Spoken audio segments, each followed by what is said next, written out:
Bhagavate Vasudevaya.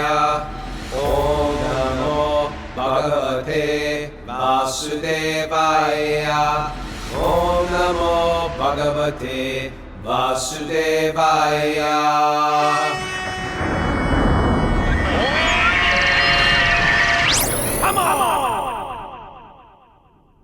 Live from Govardhan Echo Village, it's Wisdom of the Sages, your daily yoga podcast, and this is number one. Number one on the first day, on the first day of the decade, live from our teacher training in India here. I'm Raghunath. I'm your host and co-host, Kostuba, or am I the co-host? Our co-s Co-means co. is one a co? We're both co-hosts then. I'm the co-pilot. You're the pilot. Oh, okay. I'll take that. Thank you. With Kostuba. And this is our daily rendering of the Srimad Bhagavatam. Srimad Bhagavatam is the classic literature of ancient India. If you're interested in resurrecting your spirit self, the Bhagavatam is there.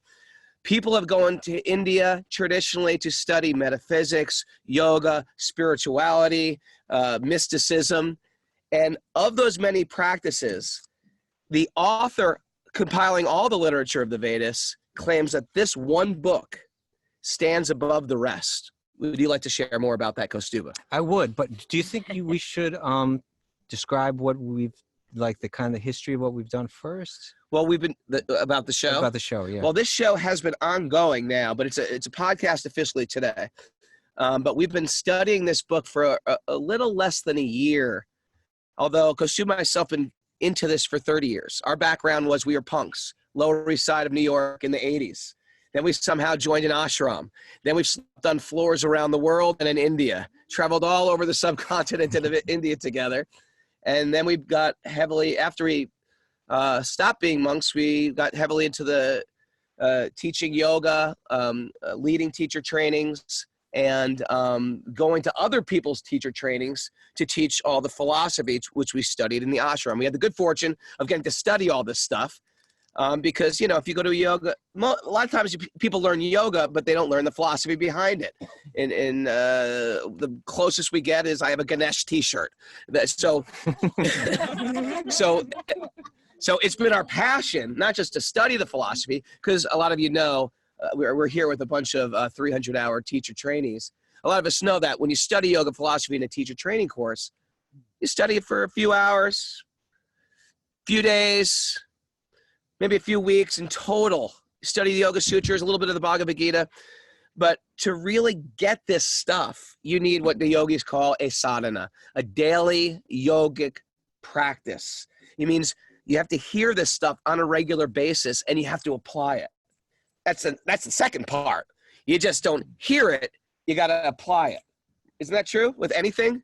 If I just read books on snowboarding, but I never snowboard, you're not going to be a good snowboarder, right? So we have to hear truth, right? And this is what these Vedic teachings are. It's truthful things for all people, all spiritual paths, all religions, whether you're not religious, even if you're an atheist, whatever it is, there is truth. Things that make me feel good, things that make me feel connected, things that make me feel free, things that make me feel whole, things that make me feel connected. And then there's things that make me feel degraded, disempowered, troubled, addicted, trapped within my mind and senses. I think we've all been there.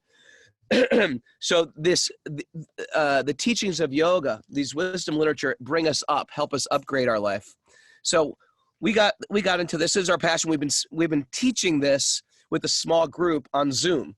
And now we have a big live Zoom group here that witnesses it. We call it live. If you're listening to live, we're 5 a.m. every morning on Zoom. If you're interested in Zoom, what's the email they write to? wisdomofthesages108@gmail.com. wisdomofthesages108@gmail.com. You can send that, and then you can also join our Zoom group and join us live. Or if we're ever in your neck of the woods, like right here, we call this live, or live squared. Live means you're actually live, but living. We can touch you. Studio live. Yeah. So if you write to wisdomofthesages108@gmail.com, we'll give you the code so that you can get into the live Zoom conference meeting, which we generally do at 5 a.m. Eastern time. But for this month, we'll probably be doing it at this time, which is 7:30 Eastern 7:30 time. a.m. Eastern time. And for those Europeans, we have a bunch of Europeans. Where are you going with that? I don't know where I was going now with that. but- Euphemisms. Oh, we have the Which one Californians. you're going to contemplate? What The euphemism you're gonna Californians use? can't get it on earlier in the day.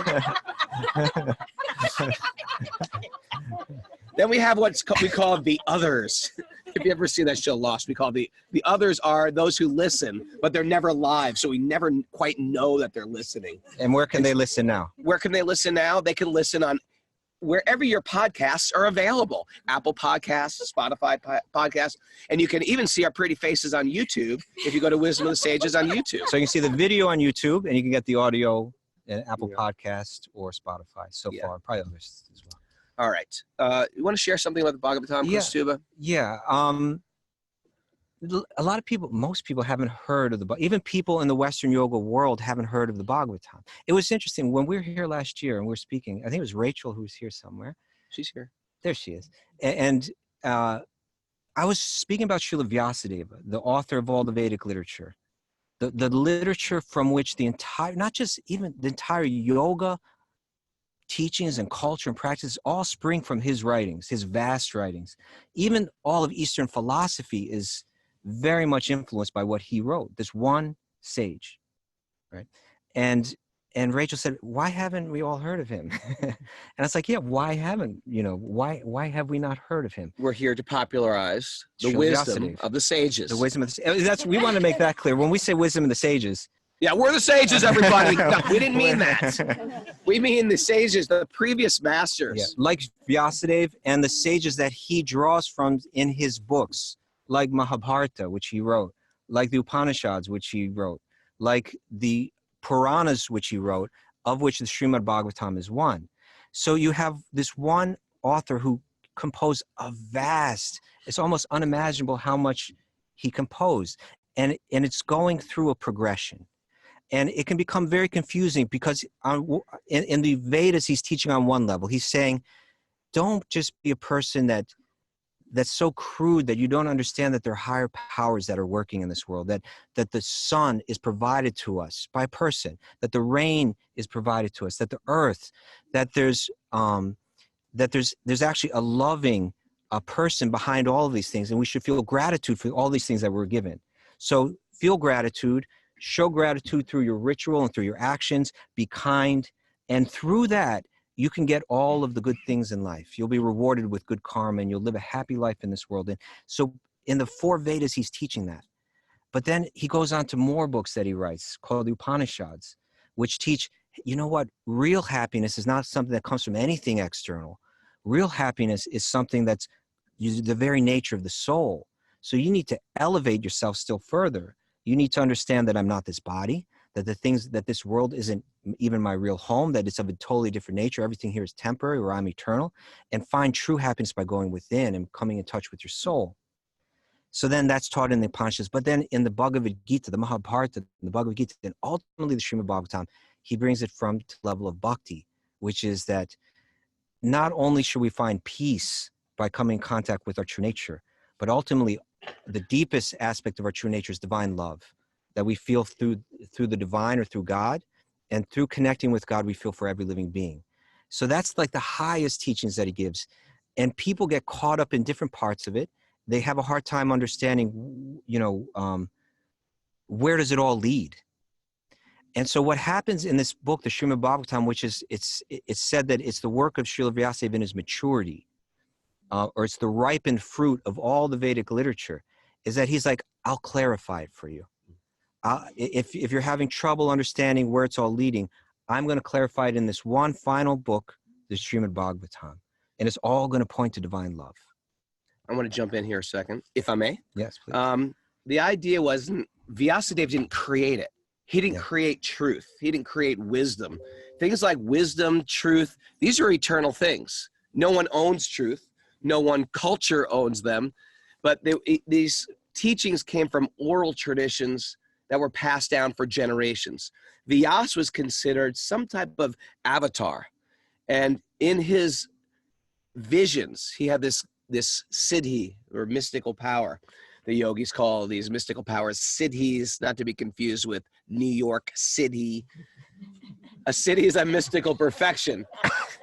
So one mystical perfection is this ability of trikala gyan. You can see past, present, and future. And so what he saw was, people are going down. People are degrading. People are devolving. We happen to think we're evolving. Isn't that interesting? We like to think that we are at the pinnacle of evolution. Look at all we can do here. I can broadcast live. Actually, if you sort of map out the teachings of the Vedas, everything that they teach, you start to find like they had a very, very evolved culture when it came to everything. Just in like the food that we eat. Look at the way they refined Indian cooking. It's like the whole world, including Columbus, you know, we went to the East looking for like spices and how do you prepare this stuff? And what are we cooking with? A couple onions, chopping up a couple things of garlic, frying it up. There's like refined techniques. So this whole valuable culture or language, the Sanskrit language, is such like uses a great amount of different words to explain. Sometimes we got to get a Sanskrit scholar in here. We should. We just sit back and just enjoy listening to them. We got plenty of them here. We got plenty of them here. Yeah. Okay, we're going to bring one on. But just the language, you know, as culture devolves, language devolves, isn't it?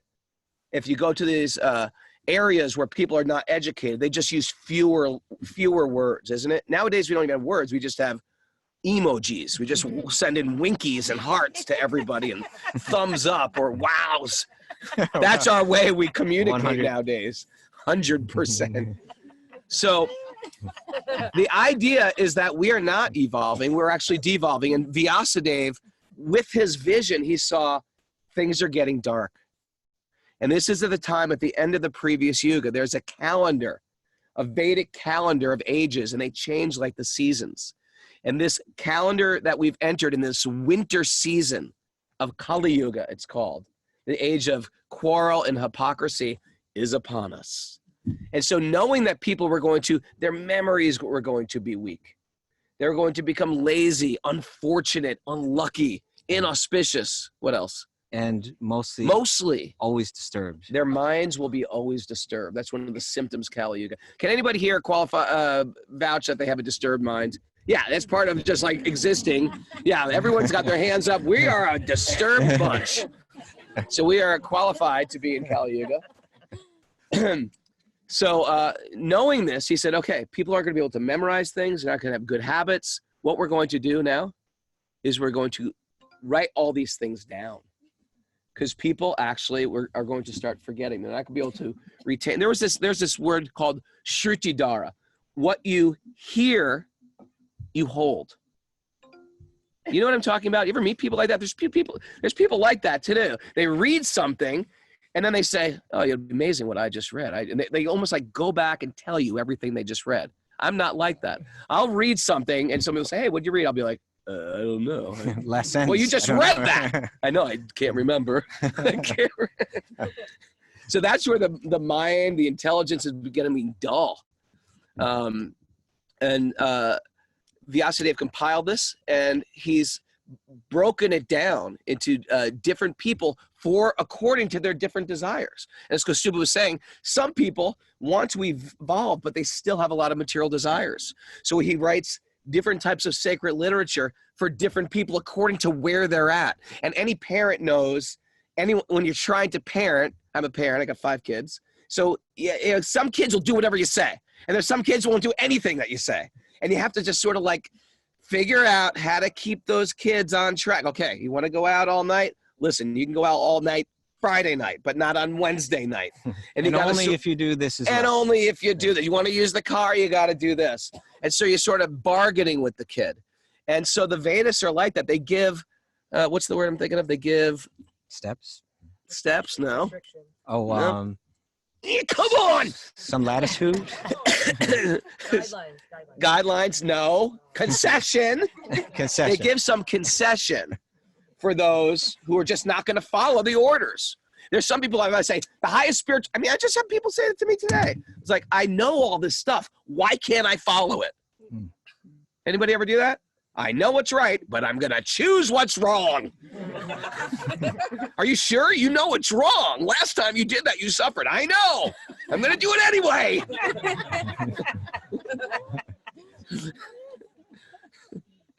So for people like myself, they give a gradual process according to where you're at. And Kostuba made it very, very clearly. There's ways to get material things through Vedic instructions. There's people that just want wealth, or they want power, or they want this. And then you start to see the universe as, because the opposite is I am the center. This is like real American philosophy. I am a self-made man. I get what I got because I worked hard for it. That's called materialism. You think that everything you got is by your own endeavor. It's just not true.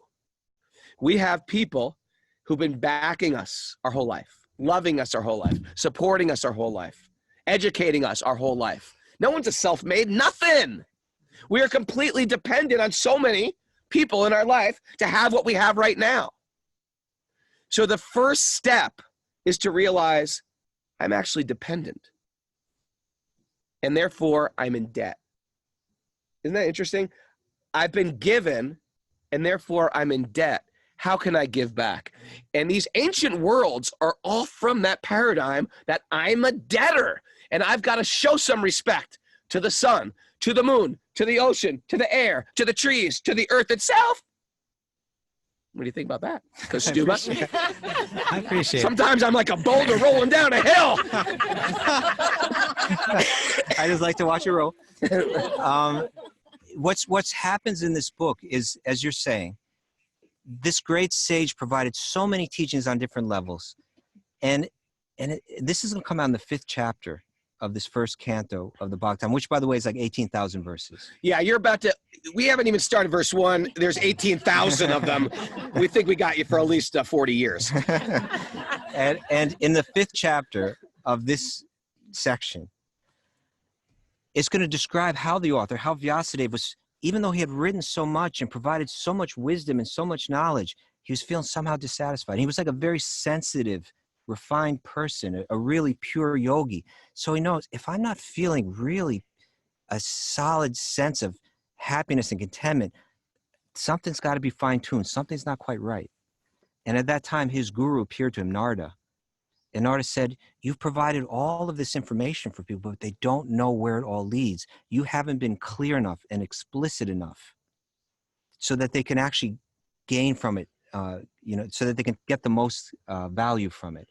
So then he went back to one of the books that he had written earlier, the Srimad Bhagavatam. He revised it, and he presented it in such a way where there's no mistaking where yoga is meant to lead, where it's ultimately meant to lead. I always think of this Woody Allen film, Annie Hall, where and so like he's Woody Allen and his girlfriend are waiting in line at a movie theater, and behind them there's this kind of like intellectual guy that's going on and on about some playwright or some film director or something. I know this. You know that one? Yeah. And so that he's speaking to his girlfriend, and he's going on and on about the subtleties of this person's film. And Woody's talking to Annie Hall, and he's saying, oh God, this guy totally misunderstands the whole thing. He doesn't get anything. And she's like, oh, it's all right. Don't let it bother you. And the guy's going on, and Woody's just like, oh, I can't take this. This fool doesn't get it at all. And then finally Woody turns around to him and says, you don't know what you're talking about. You totally misunderstood his entire work.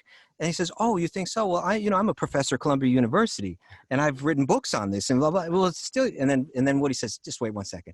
And then he walks out of the screen. He comes back with a person who's actually the playwright. And he says, you've totally misunderstood my entire work. You don't know. And Woody's like, oh, if life could just be like this. So when it comes to like all the yoga literature and all the teachings of it, the vastness of it all, what happens in the Srimad Bhagavatam is Vyasadeva, the author, comes forward and says, I'm going to help you understand it. If you didn't understand it before, I'm going to explain it all to you. And the fact is that yoga and spirituality are not for getting material things or material happiness, which is called karma. it's not just for escaping the sufferings of this world and finding peace, which is called jnana, but ultimately it is all of those, or you can go up those steps, but it's ultimately meant to lead to divine love, a spiritual type of happiness, which is the very nature of the soul. It's about uncovering the nature of the soul. Anybody need a little divine love in their life? Okay, that's good. There's a bunch of hands are up right now. Okay, good. So that's where this is meant to go. And so then when he goes back to revise this book, he's going to start by being very explicit that that behind everything, there's a divine, that the absolute truth or God could be understood in different ways. God can be understood as an energy that's everywhere. God can be understood as within the heart of every living being. And God can also be understood as a person. And he's going to start this book with a prelude of 3 verses where he's saying there's a divine being behind all of this that is present as an energy, but also present as a person. He's going to say that this is the being that I meditate on to elevate my consciousness. And so these first few verses, I think we'll probably only cover 1 today. They serve as a prelude to going into this book that's going to be full of all kind of stories, all kind of histories, all kind of just beautiful, far out, incredible prayers, so much information, 18,000 verses of rich, beautiful poetry that's just revealing the deepest divine yogic teachings. And so we just want to bring that to people every day, give them a chance to expose themselves to it, give the mind a chance to absorb it, bathe in it. Well, it's a new year, a new decade. So It's sort of like, and I know a lot of people are like, I don't want to make New Year's resolutions. I can't keep them. But we have this thing like, okay, well, it's a new decade. Come on. Why not? And it's a new year. Why not? And you know what? Here's the deal. If you can't keep it, how about every Monday you just check in with yourself? Okay, Wednesday through Sunday, I blew it. Check in again Monday. And I think I know in my own life, I just got to recheck in with myself because sometimes I tend to fall short. But I feel like, you know what? I try to jump high. If you jump high but you fall short, big deal. Big deal. It's okay to fall short. Let's just keep the bar high. And this is what we've created with this whole online Sangha here, is everybody knows each other, strangely enough, and they all communicate on, what are we communicating on now? Telegram. If you would like to join our Telegram group, how do you do that? Write to Wisdom of the Sages, Right to Wisdom 108. Wisdom of the Sages 108 at gmail.com. You can be on your phone all day texting each other your realizations, because that's what's going on with this crazy gang. But we appreciate them because what happens is you have this whole online Sangha. Sangha means just like a community of people who are trying to upgrade. We're trying to upgrade and sort of like resurrect their spiritual life. It's important. Or else what happens is we just get covered by that material energy, which is all pervasive. So, shall we begin? You want to start with some prayers to? We always say, we start with these lovely prayers from the Bhagavatam. How are we going to do this so that our podcast people can see them or hear them? We'll work that out later. I'm just going to say them for now.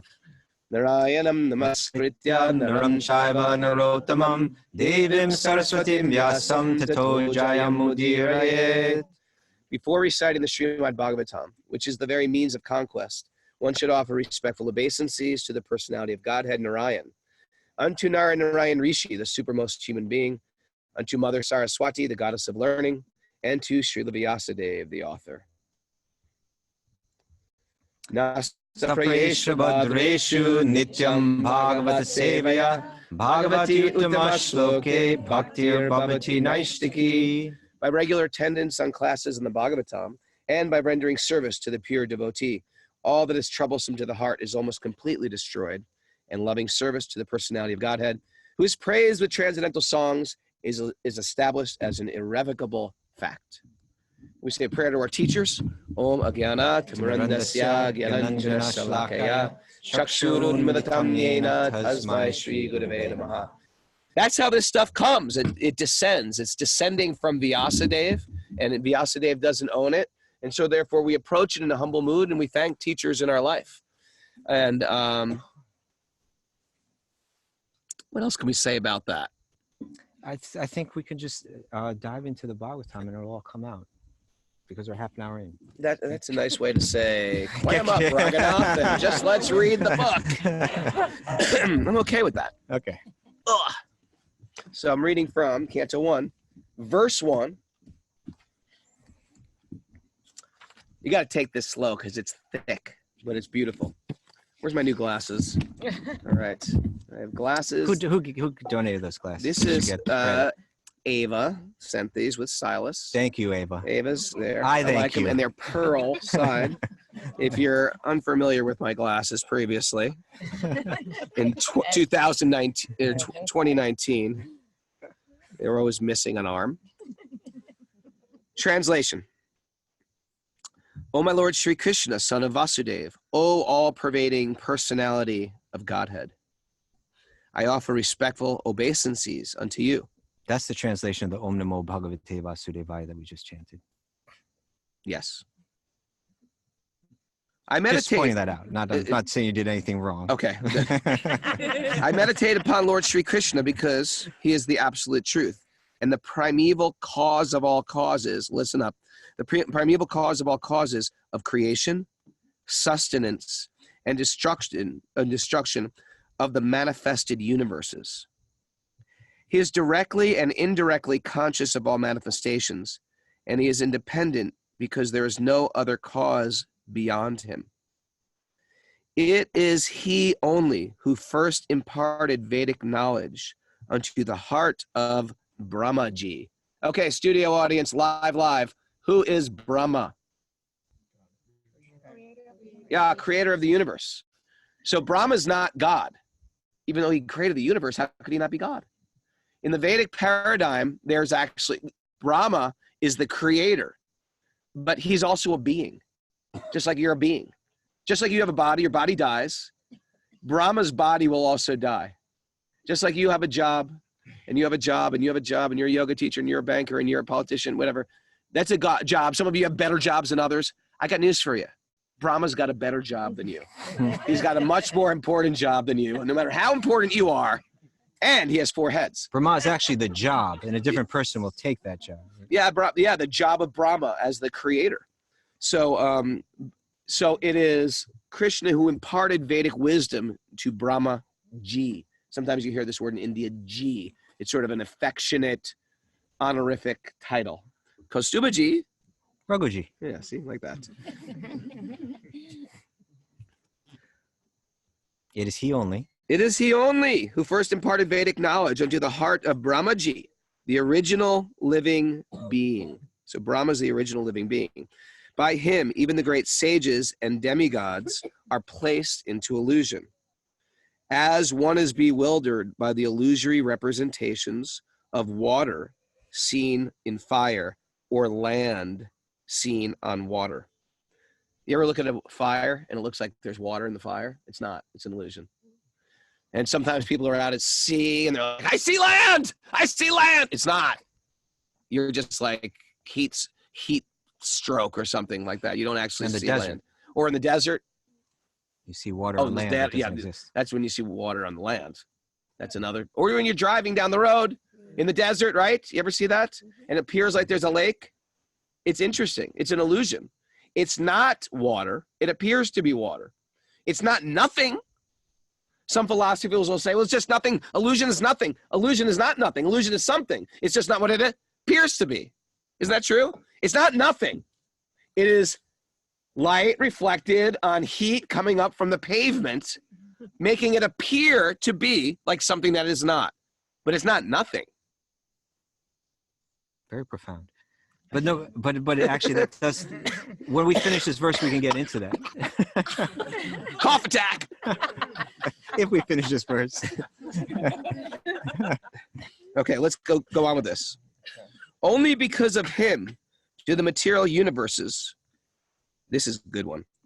Only because of him do the material universes temporarily manifested by the reactions of the 3 gunas, or the 3 modes of nature, appear factual, although they are unreal. Did you hear what I just said? Only because of Krishna do the material universes, which are temporally manifested, appear factual. This whole material universe you're seeing, it appears factual, It's not factual at all. It appears factual, even though it's unreal. So this is an interesting thing in Vedic thought is if it's not true in 3 phases of time, past, present, and future, then it's considered asat or unreal. So Kostuba, I'm looking at Kostuba here. Kostuba is an Italian-American New Yorker. That is actually unreal. Why? Because it's true now, but it's not true in 400 years from now. It's not true. 400 years ago, it wasn't true. So therefore, it's considered asat or unreal. So what is real about him? What can I say about him? He's a pure spirit soul.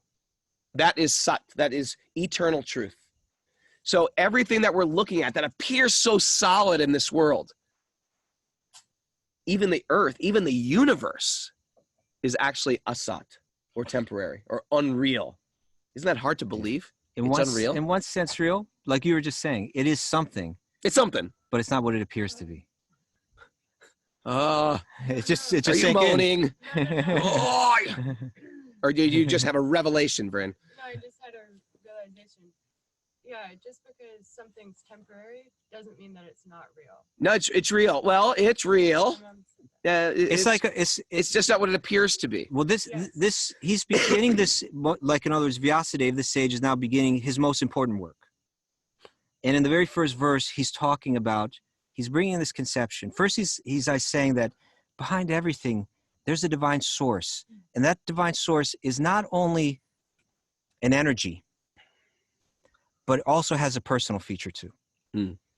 So he wants to, because you may not have understood that when I wrote the Upanishads, or when I compiled that, but I want you to understand now that there's a person behind it all, that for the absolute truth to be complete, it should have its impersonal, all-pervasive energy, but it also have its localized personal aspect. I'm going to make that clear in the very first verse. And this is, I think, where people get lost with, and it's an ongoing battle sometimes in spiritual circles. Is God a being? Is God light? Does God have a form? Do I pray to a God? Am I God? What's the answer? And the answer is, it's all right. It's all actually correct. Just like, is there's sunlight, right? The sun is in the room. Does that mean the actual ball of the sun planet is in the room? No, it means the energy of the sun is in the room. So in one sense, the sun is in the room. In one sense, the sun is not in the room. Yeah, they're both true. And that's how we go into, and that's why we're saying about our vantage point of understanding truth. And the Vedas are very so clear, because it gives so many different vantage points of the same thing. Right now, we're sitting on a deck in India. And if I say, I'm at the Govardhan Eco Village, and someone could argue and say, no, you're not. I'm in the yoga studio. I'm in the Govardhan Eco Village. And somebody could be down with the cow, and they could say, no, you're not. I'm at the Govardhan Eco Village. I see a cow. Govardhan Eco Village has cows in it. Guess what? We're all right. It's just the Govardhan Eco Village from a different vantage point. And so from the very beginning, Vyasadeva is clearing up this age-old argument that still continues today. Is spirit, because people will say this, I believe the ocean is God. I believe the light is God. And that's true. But wherever there's an impersonal energy of God, there's also personal. We can't limit truth to being either only personal or only impersonal. And the Bhagavatam ties it all together. Now, to resurrect bhakti is a personal relationship. And that's why there's love. That's because to be in love, you need a beloved. Who's passing notes? What's going on? Executive producer Mare, are you passing notes around? I don't understand what this note means, though. If it goes out again. Oh, thank you. Oh, wait, we got I forgot the whole message board is going crazy today.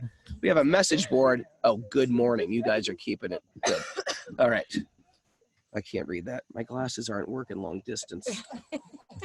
Or maybe they're foggy. Okay, let me keep going with this, because Kostuba added that point about personal and impersonal, but my point was temporary and what I'm saying is because he's saying this is the final work. If you want to understand yoga teachings, you go to this book. It's all going to become clarified. In the very first verse, he's saying, if you want to understand the absolute truth or that divine, the divinity or God, whatever word you want to use, Higher power. yeah, understand that it has not only the impersonal energy, which you can interpret that a lot from the Upanishads, but understand that behind that all, there's also the person. Then he goes on to say that person Sweet baby Krishna is independent, is absolute, is that only figure that's not, whose existence isn't relative to someone else's existence.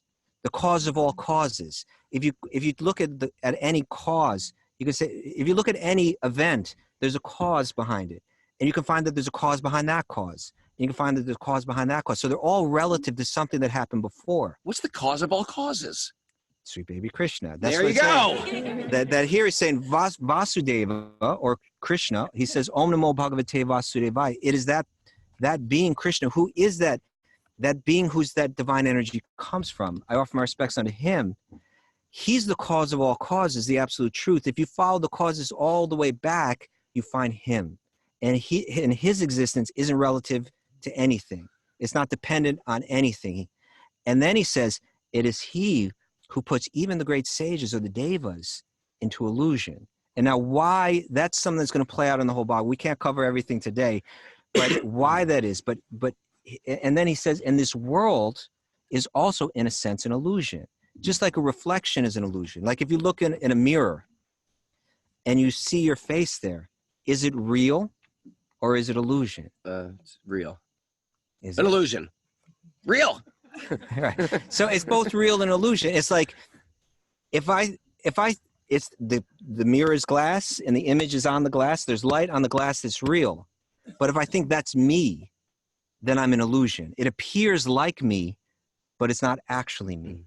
And so he's saying that this world is in a sense an illusion as well.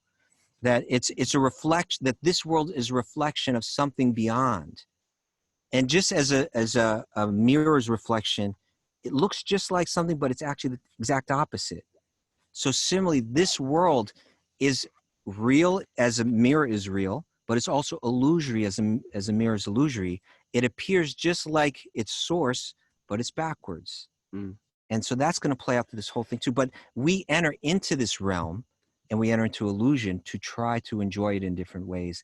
We search for happiness through external things. Even the devas are doing this. This divine being is providing the illusion for everyone to search it out. But ultimately that search is meant to lead us back to the source and back within.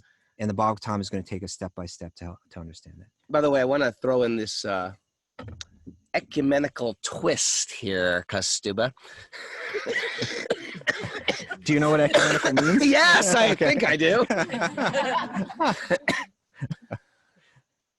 If you grew up with some idea of like, oh, wait a second, you're just teaching of a Hindu god. Yeah. The concept is there is a higher power. Now, some people will just say, I don't believe in a higher power. You have to address that first. If you don't believe in a higher power, well, come on. There's people in this room that might be smarter than you, that might be stronger than you, that might be more attractive than you. I guess that's a higher power of sorts, right? More what? Taller than you. Wealthier than you. Okay, so there's higher beings than you in this room. This guy could get me in a headlock, you know, whatever. She could outwit me, whatever it is. Outwit me. Mara, I was talking about our executive producer, Mara, here. She went to private school. Therefore, she's full of wit and cleverness. Anyway, the idea is that there are higher powers right around us. Just you get pulled over by a cop. I can't pull over a cop. A cop can pull over me. So he's a higher power. And guess what? He's got a chief of police. He's a higher power. So there's always higher powers. You can't say there's no higher. Yeah. They're all answering up to somebody. So there's always a higher power. We shouldn't say there's no higher power. That's silly. The next, or how about this one? You think you think there's no higher power? Take off all your clothes, go into Death Valley, and stand naked under the sun. Who's higher, you or the sun? Right? Go out in front of like a hurricane and stand in front of the sea and see how well you do. Naked. Just for fun. Let's do it naked. Do all these things I'm saying naked.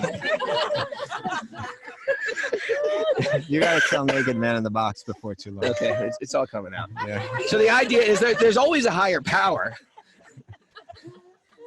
So the next idea is, well, what is that? What is the higher power of all higher powers? It's the Deva means like a higher power in a male form. Devi means a higher power in a female form. So there's Devas and Devis. What is the Deva of all the Devas and Devis? And that's what a Judeo-Christian culture would say God.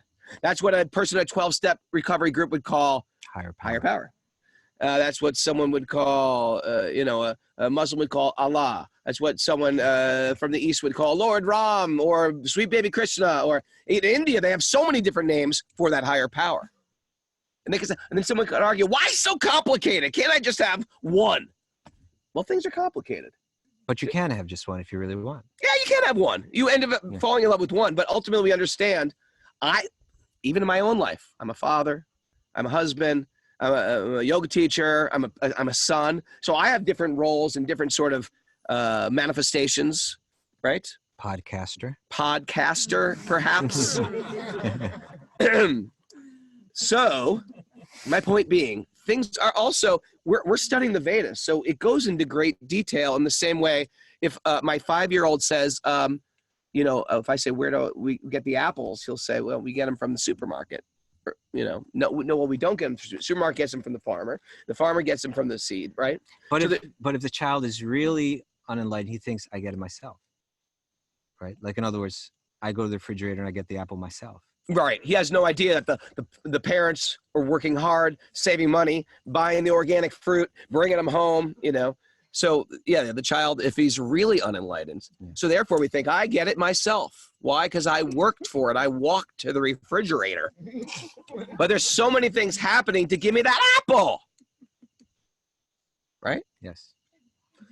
How did we get on that topic? Someone bring me back. Higher power. There's a higher power. There's a higher power. And we're calling, and Vyasadeva, Vyasadeva is naming that higher power Sri Krishna. And so that name Sri Krishna, if you're unfamiliar with that name Sri Krishna, it just means the most attractive, adorable being. Sometimes I met a Christian on the street. When I was a monk, I was wearing orange robes and visiting my mother. And a Christian stopped me and started saying, you believe in Jesus. Why don't you believe in Jesus? I said, well, I do believe in Jesus. And he said, well, I believe that Jesus is the son of Krishna. Infuriated him. Infuriated. But the idea is that there's one God. And call God, I said, here's my thing I said to him. Do you believe God, your higher power, your source, I was telling this to a Christian, is the most beautiful being in the universe? It was a setup, right? You're setting him up. I was setting him up. He's like, yeah. He says, yes. I go, well, that's just what Krishna means. Most beautiful being in the universe. So these are just, what does Allah mean? The one who gives life. God means the one who is good. Right? So if I describe Kostuba, the one with the gray hat. Right? With the chadar around his neck. Sitting, sober, thoughtful, deep, pensive. Right? That I'm describing him, but it's all different descriptions of the same being. Why get into an argument with another culture because they see the higher power from a different vantage point or give a different name? How silly. How silly is that? And you're bringing that up.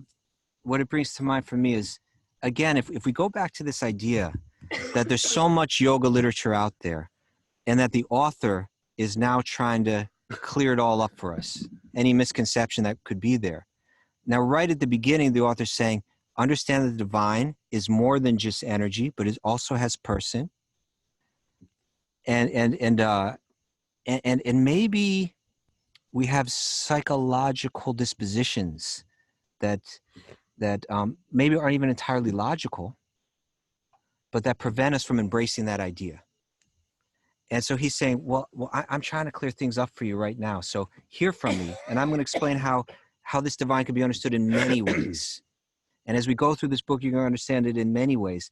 But as it goes, as it builds and builds and builds, we hear about the great, those beings that had the deepest spiritual realization and the personal connection that they had with this divine being that is not only powerful, but like beautiful. That's not even interested in judging, but that's actually like always has this sweet smile on the face. That's always there, ready to reconnect. You're going to hear about this until it gets to the 10th canto, where the life of Krishna is described in great detail, and the full beauty and the full compassion and the kind and beautiful nature of that divine being becomes revealed as Vyasadeva had never revealed it before. So this is what yoga masters talk about, the different, and you don't hear this much if you're taking yoga in America, if you're taking yoga at the gym, if you're taking yoga, you don't hear about where are we going with all this, right? But there are places we're supposed to be going with all the, after the up dog, the triangle, the down dog, plank, hold plank. Breathe. Where is this going? Where is this going? Where are we going with this? There's two main paths we go. And one is called mukti. You heard that word, mukti? And the other is bhakti. Mukti and bhakti. And mukti is freedom from all pain. Would anybody like to be? Would anybody? That's take three. Would anybody like to be free from all pain? Yeah, it's a nice concept, because the world becomes a little painful. In the material world becomes a little painful. And then that's one destination of your yogic path. Another destination is bhakti, where you start to fall deeply in love and find connection. And you know what's interesting to happen? The interesting thing happens in bhakti is you automatically attain mukti, isn't it? Because a parent knows this. A parent sometimes slaves to prepare food for the kids. And sometimes the parent works so hard and the kids eat all the food and they just get a little bit of leftovers from the kids on their plate, and they're eating that little leftover pancake. But all the kids were like, thank you so much. That was so good. And you feel so good that they're so happy, isn't it? That's called bhakti ras, or the sweetness of connection. And in that love, I've already developed mukti. So the path of bhakti is the path that you're going to hear in the Bhagavatam, the path, both these paths is being spoken about. But the path of bhakti is really highlighted in this book, Srimad Bhagavatam. And that's why the whole book is 18,000 verses of all the different sages of bhakti, all the great saintly kings and queens, and all the things that they go through in their life, all the stories of the avatars of Vishnu. The whole 10th canto is dedicated to the appearance of baby Krishna. And another interesting thing— He does grow up in it. He does grow up. Sweet baby Krishna grows up to a charming young man, Krishna. And then, interesting thing is, we go into these stories of these very powerful kings and queens and all that they go through in life. And you know what's interesting? As different as all of us are here. Yes. We're all very different. We're all from all over the country, all over the world, right? Our stories are sort of the same, isn't it? We've all fallen in love. Anybody fall in love here once? Okay, everybody here? Nobody. No one's raising their hand. No, not me. Not me. Never fall. Well, they're probably afraid you're going to call on them. You! Tell me about your love! Yeah, it's we've all fallen in love, and we've all gotten our heart broken. Anybody never get their heart broken ever? Okay, yes. You don't even have to say it. We've all got stuff. We've all got like stuff sometimes dumped on our lap. What? Me? I can't believe it. And then we've all lost stuff. Like, oh my God, we've lost it. We've all experienced some like praise and some like defaming. Humiliation. Right? Humiliation, perhaps. Another word for defaming. I gotta look at this message board. Someone's right, Raghu, your mic is right in front of your big head. Okay, I'm gonna get around this gigantic popsicle. Here you go. By the way, we're sponsored by popsicles. So our story, and when you hear the stories of these kings and queens who are very powerful and have so much more than we'll ever have, we relate like, oh, wow, that's me in this king. That's me. And you watch them make their choices, and their choices assist us on our path to make choices. Because what is our life about anyway? It's all about a bunch of choices. And every day I'm going to have many opportunities to choose to upgrade my life or degrade my life, isn't it? Right down to it's almost dinner time. I'm either going to stuff myself and go, why did I do that? Or I ate just the right amount. That was great. I feel good, right?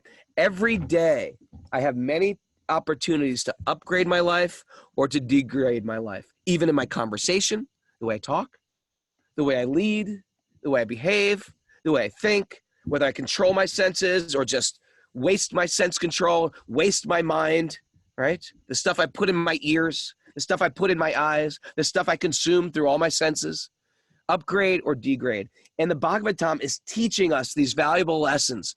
What am I going to do today to upgrade? And it's a great day of a great decade, right?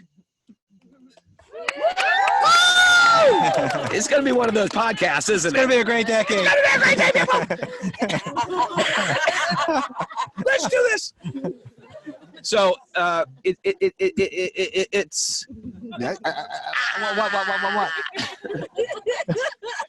it's a great day to get focused on things like this and start to decide, what am I going to be No, this is great. Right? this year, right? Because what What am I going to be this decade?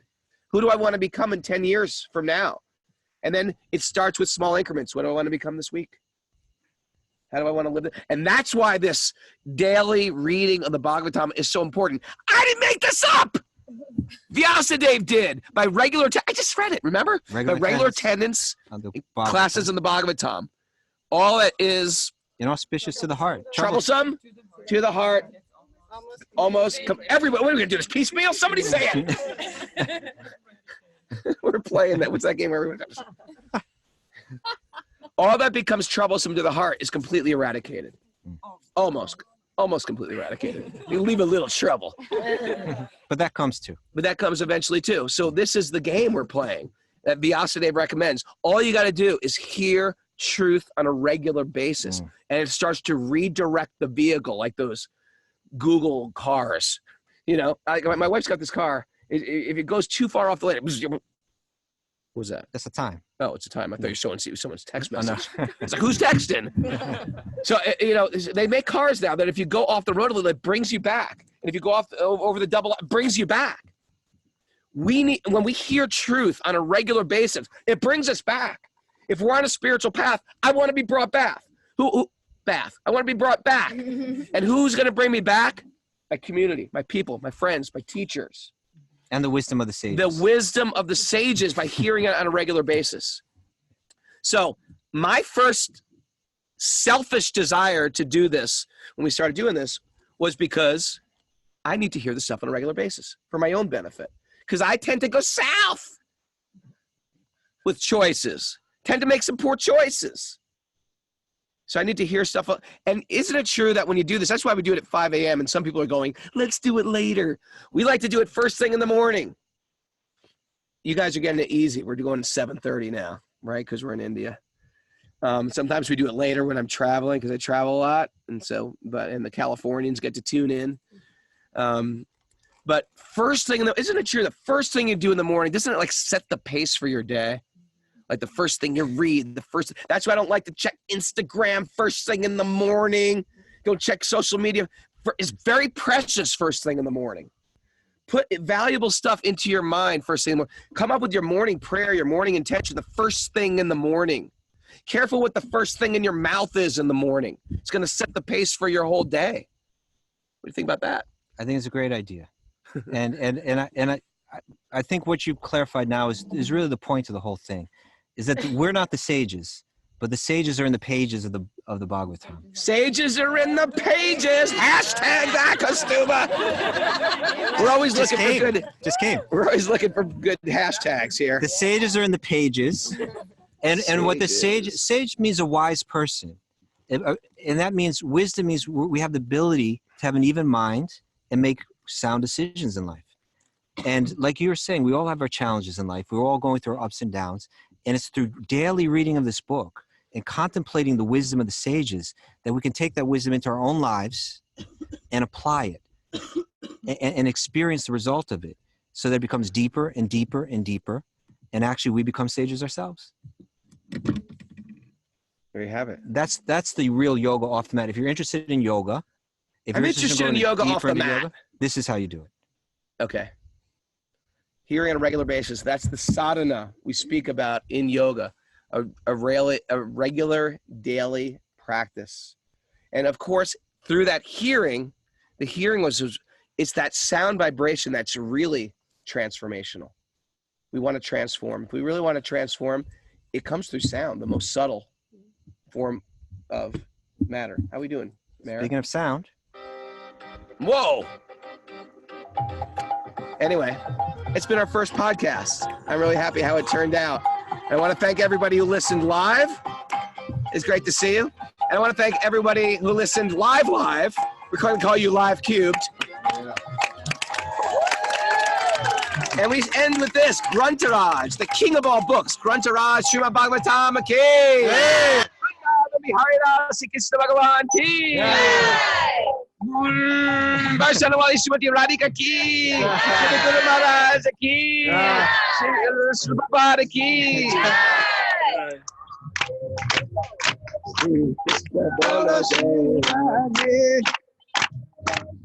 Thanks, everyone. Jai Radhe, Krishna bolo Jai Radhe. Jai Radhe.